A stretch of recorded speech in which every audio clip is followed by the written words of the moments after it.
Today we are going to show you how to install a linear actuator and test it. Let's look at what we need today. The linear actuator we will test today and its brackets.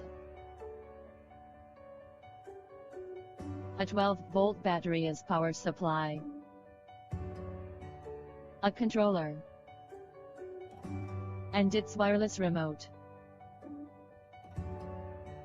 Firstly, we need to assemble the linear actuator. We are going to put the bracket at the end, and let the pin through both of them from below. Set the cotter pin.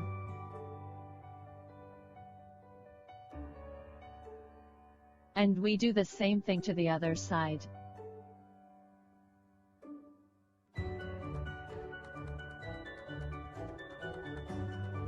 Don't forget to curve the cotter pin, which is to make sure the bracket's firm. Next, we will connect the controller to the actuator, also the battery.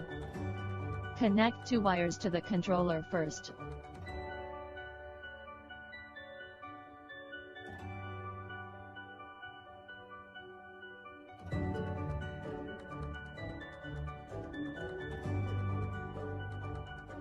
And connect the linear actuator wires to the controller. Red wire to the positive and black wire to negative.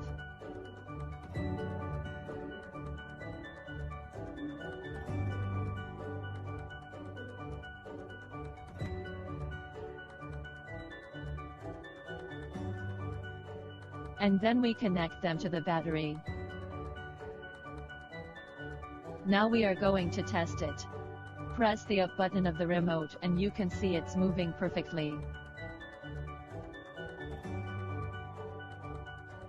And press the down button, it will back off. Sometimes you may find the linear actuator has the problem in moving. What we need is a reverse test. If you find your linear actuator can't move, it may be you connect wires by mistake. We suggest you exchange the position of these two wires and check whether the actuator will moving. So what can we do with a linear actuator? One of the simple application is to push the window.